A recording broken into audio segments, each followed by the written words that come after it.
Hello, my name is Russell Ames. Today I'm going to be talking about safety on the river. There's three main points I'm going to hit. Number one is knowing your limits and staying within them. Number two, health and first aid, really big thing there. Third thing is swimming proficiency. A couple things there you might not know, just wait till we get there. First thing, knowing your limits. There's 6 different levels of river rapid difficulty levels. The first one's basically meandering stream, not really a whole lot of speed. This is what you expect to, sit on an inner tube and just float down the river leisurely. Level 6 is the complete opposite end of the spectrum. Probably shouldn't try that no matter how experienced you are, but some people do anyway. Again, that's for absolute experts. They walk the whole river before they ever try it. What you're going to want to do if you're not super experienced, talk to a river guide, someone who's experienced with that particular river that you want to float. Find out what level it is, find out what level you think you're ready for, and plan appropriately. And one of the things about that is what sort of watercraft you're taking. Are you going to be on a kayak? And if you are taking a kayak, is it going to be the type you sit in or the type you sit on? Are you going to take a canoe or are you going to take a raft? Those are the 3 we're going to focus on. Obviously, you can do tubes, things like that. But those are the 3 main ones. The raft is going to be a whole lot more stable than the other 2. But you're going to have a team of people with you. Usually you're going to have one actual river guide, and they're going to really help you through a lot. But if you're with a bunch of other inexperienced people, that's going to limit you. If you have some more experience, you might want to take some more experienced people with you so you can step up your game a little bit. But again, keep it reasonably safe, keep good levels. You should do just fine. Number 2, first aid and health. Best way to focus on first aid and health is prevent things from happening in the first place. That means sunscreen, use it before you go out, and reapply it often. Nothing worse than a sunburn. It's going to make you sore. Yeah, it's going to fatigue you a lot faster. That's a big thing. You don't want to get tired on the river, and a sunburn will fatigue you. Another thing that can fatigue you is not being hydrated well. So make sure you drink a lot of water. You're going to need more than you do in a normal day. First off, you're working out. Second, you're in the sun, and those do fatigue you. And again, you don't want to get worn out on the river because you're in the middle of nowhere. There's not a whole lot you can do once you get tired other than just pull over and wait and drink more water. So make sure you bring enough and don't run out. Another thing is if you don't know the river ahead of you and no one with you knows the river ahead of you, pull over and take a look on foot.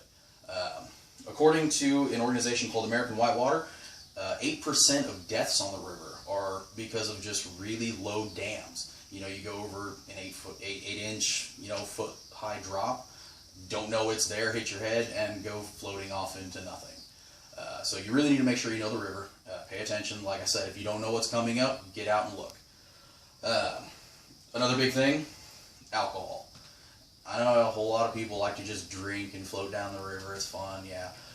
You don't have to be drunk to enjoy anything, really. If you have to be drunk, you're doing it wrong.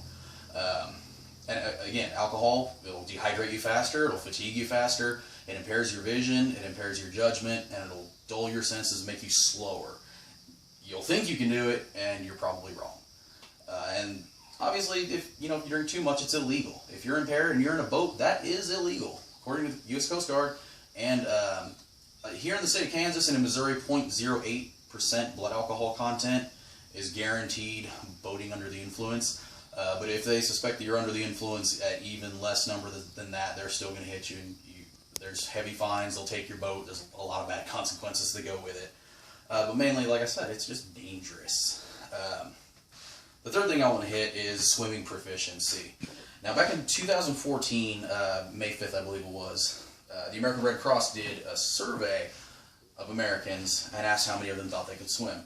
Now, 80% of Americans felt that they could swim pretty well. 20% of Americans said they couldn't swim at all. Alright, now the problem with that, apparently people don't know what knowing how to swim is. Because only 56% of that 80% who thought they could swim can actually do all 5 of the necessary steps to save themselves if something goes wrong.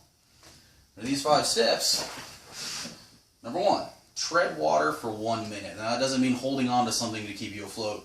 That's just floating by yourself for 1 whole minute. Some people can't do it. It's harder than it sounds too. That'll wear you out fast. Jumping in water over your head and finding and returning to the surface. And again, that can be tricky. You get disoriented. Number 3, turning a 360-degree turn, that's a full circle, in the water, finding the best way to get out of the water, and going. Number 4, swimming 25 yards straight. That's the average length of an average swimming pool in America, 25 yards. A lot of people can't do that. They have to stop, and if you're fatigued and worn out, and it's an emergency situation, if you can't do that straight and you have to stop, you're going to be too worn out to tread the water.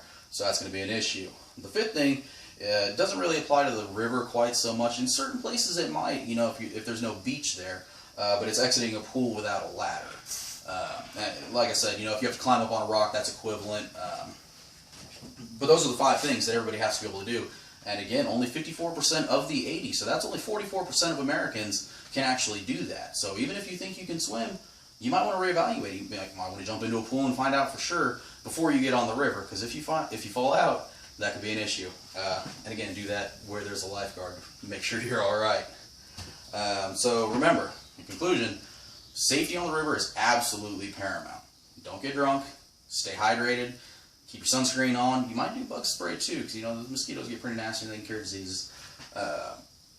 Make sure you can swim proficiently. Choose the right river and choose the right boat and choose the right people to go with you. Stay safe.